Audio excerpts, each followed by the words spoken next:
We're going to be listening to how you can register a business, how you can maintain it, and what the costs involved there too are. Come with me. But we are here with Tshiamo Zebediela. May I thank you so much for your time. You're welcome. I want to firstly find out what exactly is the mandate of the CIPC? The mandate of CIPC is to register companies, your cooperatives, and protect your intellectual property. And CIPC came about as an establishment of an entity that was established in the Companies Act of 2008. And it came about as a merge of two divisions within the Department of Industry, the OCIPE and the previously known CIPRO. OCIPE was mainly for enforcement of the company laws and regulations, whereas CIPC was solely for the administration in registering the companies and intellectual property. And I want to find out, Mama, do you have a sense of the numbers in terms of yearly, how many people register companies? Well, of different kinds, of course. For private companies, we register roughly 330,000 companies, private companies. And then for, let's say, primary cooperatives, we register close to 75,000 primary cooperatives. And maybe let's just get into those two categories just a little bit. I understand by a cooperative, a couple of individuals coming together for a common purpose. So most people would assume that would be Abu Makoko coming together for their vegetable gardens and so forth in order to access other opportunities. Do we see young people forming cooperatives as well? Yes, we do, because initially cooperatives were agriculturally based when it started. But now it can be manufacturing, it can be any type of company, but you have to be together for a common purpose.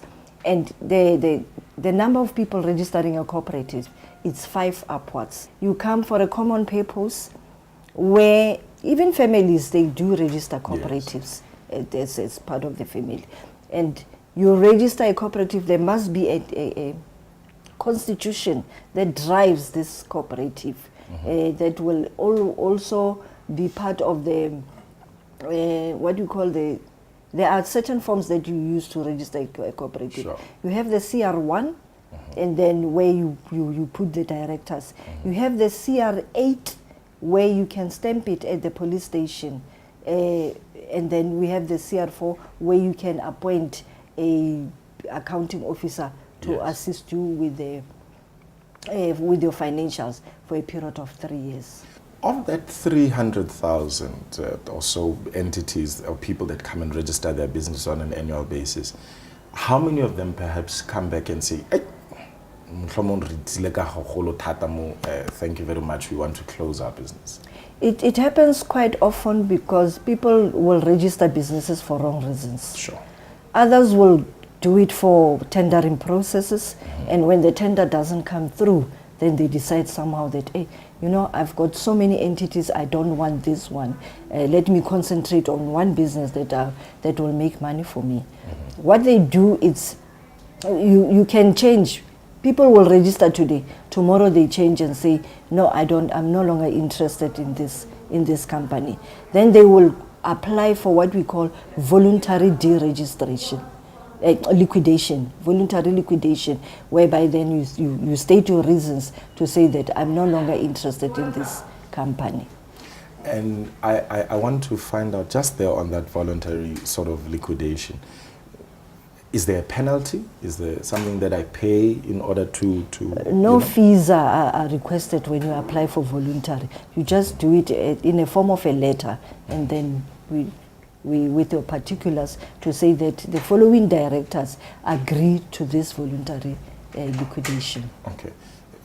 Now, when I register the company, are there also some hoops that I have to jump through, or I just bring the documentation, pay whatever fee, and my company is registered? Let's say you are a sole director of a company.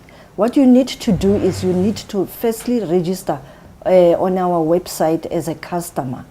That's very important, because when you register for a customer, we need your working email address, your working cell phone. Those two are the main communication channels that we use to communicate with you. It's free of charge. You'll be provided with a customer code, a 6-digit customer code, and a password that you will create after that. That customer code serves as a reference when you pay into our CIPC account. So that when the money comes through, we know this money is allocated to this specific reference and it belongs to so and so. So there won't be any duplication of references. Once you have done that, then you can on the website log in with the same customer code and password to do your transactions. Zebediela, I want to perhaps come into this concept of ARs. You know, as I was walking in here, there's a lady that said to me, sorry, are you here to pay your ARs or are you here to register a company? Papa, how can I help you? You know, what are these annual returns? Annual returns, it's a compliance issue emanating from the Companies Act, whereby we say in companies, needs to be active on our database. You have to pay those annual returns. And those annual returns are different from your SARS tax returns. People need to understand that. You have to pay the annual returns, and then tax returns when you're doing a certain amount of money. That's where you need to pay at SARS. With us, it's a mere fee of 100 Rand that you pay on the anniversary month of your registration. Let's say you registered a company last year in February. It means this year on February, you should have paid that 100 Rand. Failing which, we put a penalty fee of 50 Rands. So it means the amount now has increased to 150 that you owe us. If you don't pay for the next 3 years, then we refer the company for final deregistration. That is, and we only refer once in a year. Like for instance, this year we haven't referred companies for. We'll only be doing it early next year, around February, March. That's when we'll be referring companies. And roughly we'll refer 200 to 300,000 companies, because people are using agents to register companies. So we don't have their direct contact details. So we only send reminders for people that have registered directly with CIPC. Hence the importance of registering as a customer. And the other benefit is you don't have a middleman. You don't have a middle person where you have to pay exorbitant funds. When you register a company, it's a mere 175. So imagine if you go to an agent, a so-called agent, you'll have to pay more. Most people have registered companies and they've paid more than 175 with an extra zero at the end, 1,750. Sure, that's actually a little bit scary that I'm paying 10 times more to register a company than what I would just on my own. Let me ask the question more directly. Do you think it's a little too cheap, that price? It's a little too low to register a company? Or do you think that it's because, you know, these are people who are entrepreneurs, they are, you know, struggling business people? To me, it's still very low, because we're not registering a company doesn't come overnight. It's something that you build on. It's your dream to say that in other years I want to see myself at this level. So we're not saying all companies must be registered. You start off some way. Start the company first, and then when you show that this company is going somewhere, formalize it by registering with CIPC.